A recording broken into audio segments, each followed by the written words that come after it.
नमस्कार। राजा राम ज्योतिष केंद्र से मैं पंडित समर्थ चौबे आप सभी दर्शकों का स्वागत करता हूं। प्रिय दर्शकों, आज का हमारा विषय है कि विवाह में विलंब उत्पन्न किन ग्रह योगों से होता है, विवाह में विलंब उत्पन्न कराने वाले कौन से वो ग्रह हैं, इसका उपाय क्या है एवं किस प्रकार की दशाएं विवाह का योग बनाती हैं या किस प्रकार की अंतर्दशा विवाह का योग बनाती है। आज हम इसकी चर्चा करेंगे। ये वीडियो 2 भागों में होने वाला है। प्रथम भाग में मैं उन ग्रह योगों की चर्चा करूंगा, उन ग्रहों की चर्चा करूंगा जो विवाह में विलंब उत्पन्न कराते हैं, और दूसरे भाग में मैं उन दशाओं की बात करूंगा, उन अंतर्दशाओं की बात करूंगा जिनमें विवाह होने का योग बनता है। तो बिना देरी करे चलिए प्रारंभ करते हैं।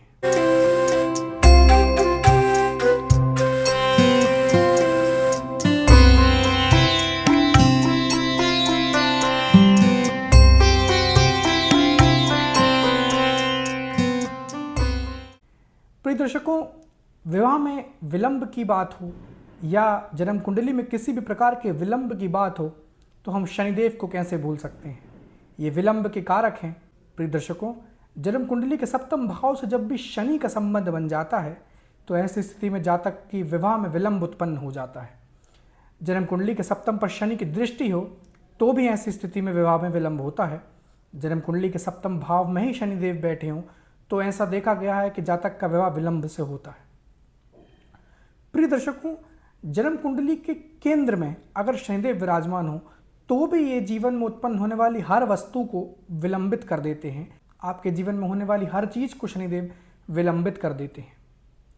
प्रिय दर्शकों, जन्म कुंडली के सप्तम भाव से यदि मंगल का संबंध हो या मंगल की दृष्टि सप्तम भाव पर हो तो ऐसी स्थिति में भी विवाह विलंब से होता है।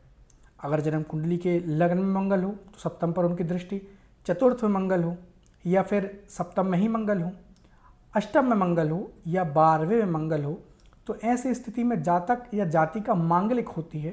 तो इसमें भी देखा गया है कि जातक या जातिका का विवाह विलंब से होता है, और मैंने ऐसा विवाह विलंब से होना ही श्रेष्ठ देखा है। प्रिय दर्शकों, अगर आपकी कुंडली में सप्तम भाव का स्वामी यानी सप्तमेश नीच राशि में है, पाप ग्रहों से दृष्ट है अथवा अंश से कमजोर अवस्था में है तो ऐसी स्थिति में भी विवाह में विलंब उत्पन्न होता है। प्रिय दर्शकों, जन्म कुंडली में जब गुरु पीड़ित हो जाए, गुरु राहु के साथ हो, गुरु अंश से कमजोर हो, गुरु 6, 8 या 12वें भाव में बैठे हों तो ऐसी स्थिति में भी विवाह में विलंब उत्पन्न हो जाता है। जन्म कुंडली में जब भी गुरु पीड़ित होंगे तो ऐसा देखा गया है कि विवाह होने में बार बार बाधाएं आएंगी, विवाह होते होते टल जाएगा। तो जन्म कुंडली में गुरु का मजबूत होना बहुत अनिवार्य है। प्रिय दर्शकों, मैंने आज कुछ ग्रह योगों की चर्चा करी जिन ग्रह योगों से विवाह विलंब से होता है। आशा है आप सभी इस विषय को समझ पाए होंगे।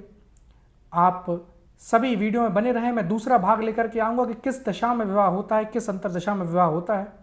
आप सभी लोग चैनल से जुड़े रहें, चैनल को लाइक करें, शेयर करें, सब्सक्राइब करें। इस चैनल का सिर्फ एक ही उद्देश्य है कि ऋषियों की प्राच्य विद्या आप सभी तक पहुँचे और इससे आपको लाभ हो। आप सभी से पुनः मुलाकात होगी। तब तक के लिए नमस्कार।